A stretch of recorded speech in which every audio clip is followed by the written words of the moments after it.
વિદ્યાર્થી મિત્રો હું તમને વાત કરું, જે બે સરે વાત કરી, મારે બે દીકરીઓ છે બરાબર. મોટી દીકરી મારું અત્યારે કોલેજમાં છે, કોમર્સમાં બીજું વર્ષ ચાલે છે ને.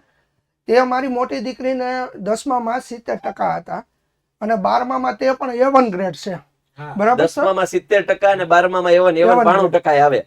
અને ત્યારે આપણે નવા હતા ને, આપણે એના સુધી પહોંચી નહોતા શક્યા. યસ, આપણે ખબર જ નહોતી શું કરવું, એ ખબર જ નહોતી. ઇન્ટરવ્યુ કેમ લેવા એ અમને ખબર નહોતી. બરોબર. હું દરેક વાલી મિત્રોને ખાલી એટલું જણાવવા માંગુ છું કે પિતા તરીકેની મારી જે ફરજ હતી કે બંને દીકરીને હું પરીક્ષા સમયે હું તેમની સાથે રહ્યો છું. એનું કેન્દ્ર ક્યાંય પણ હોય, દીકરી અંદર પરીક્ષા દેવા જાય, હું બહાર બેઠો હોઉં બરાબર. ફક્ત ને ફક્ત મેં મારી દીકરીઓમાં એટલો આત્મવિશ્વાસ જગાડ્યો હતો કે બેટા અંદર 3 કલાક છે ને એ તારા માટે મહત્વની છે, એની ના નહીં, પણ ડર રાખ્યા વગર તારા માટે મહત્વની. તું તારું 100% બેસ્ટ દઈને આવી જા, આગળ ઉપર જે થાય એ જોઈ લઈશ, કોઈ જાતની ચિંતા નહીં. અને મેં દરેક વખતે એ મહેસૂસ કર્યું કે અંદર મારી દીકરી ગઈ, પેપર દઈને બહાર આવી ત્યારે દાંત કાઢતી જ આવી છે, ક્યારેય એ મૂર્જાણી નથી. કારણ કે એને ખબર છે કે મારો પોતાનો જે આધારસ્તંભ છે, મારો પિતા, એ બહાર મારી વાટ જોઈને બેઠો છે. અને એની જે એને જે મારી ઉપર વિશ્વાસ મૂક્યો છે ને, એ વિશ્વાસ હું 100% પૂરું કરી અને જ બહાર નીકળવાની છું. ક્યારેય પણ બાળકને એમ નહીં કહેવાનું તારે આટલું કરવું જ પડશે, નહીં, તું જે કર મને મંજૂર છે બરાબર.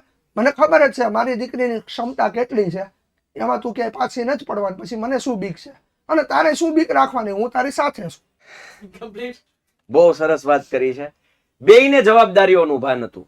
આ વાતના સાર રૂપે ખાલી આપણે એટલું કહી શકીએ કે બાપ દીકરી બેયને જવાબદારીઓનું ભાન હતું. બાપાને એ ખબર હતી કે મારી દીકરી છે, એ મહેનત કરી છે, એ બસ જે કંઈ પણ આવશે એ સ્વીકારવાનું છે. અને દીકરીને ખબર હતી કે મારા બાપાનો વિશ્વાસ મારી ઉપર છે, એના સપનાઓ મારે પૂરા કરવા છે. દીકરાઓ દીકરીઓ, જ્યારે તમે તમારા સપનાઓ પૂરા કરવા હોય ને, તો પેલા મમ્મી પપ્પાના સપના પૂરા કરશો ને તમારા સપના આપોઆપ પૂરા થઈ જશે. ઉપરવાળો છે ને બધું જુએ, બધું જુએ છે.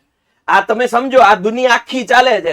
કઈક તો એવી શક્તિ હશે ને કે દુનિયા ચાલે છે. તમે એક બીજ વાવો છો ને એમાંથી આખું વટવૃક્ષ બને છે. કઈક તો એવી શક્તિ હશે ને. પાણી તમે મોડું પાવ છો અને શેરડીમાં ગળ્યું પાણી બનીને આવે છે. કઈક તો એવી શક્તિ હશે ને કે આ બધું સંચાલન થઈ રહ્યું છે. એ શક્તિ ઉપર ભરોસો આપો. ભગવાન એટલે કઈ એને 1000 હાથ હોય ને 2 હાથ હોય ને એકમાં ગદાન ચાન તેન, એ બધા ચિત્ર આપણે ટીવીમાં જોઈએ ઠીક છે, બાકી કુદરત ઈ જ ભગવાન છે. આ સંચાલન કરવા વાળું છે ને ભગવાન, એ બધું જુએ છે. તમારી આસપાસમાં રહેલે દરેક લોકો ઇન ધ સેન્સ કે દરેક વસ્તુ છે જેની અંદર ભગવાન વસેલા છે, એ જુએ જ છે. તમારી મહેનત એ જુએ છે, તમને તમારી જવાબદારીનું જે ભાન છે એ પણ જુએ છે. ફળ આપોઆપ સારામાં સારું મળશે. આ વિશ્વાસ સાથે આપણે હવે તૈયારીઓ ચાલુ કરશું. વિદ્યાર્થી મિત્રો,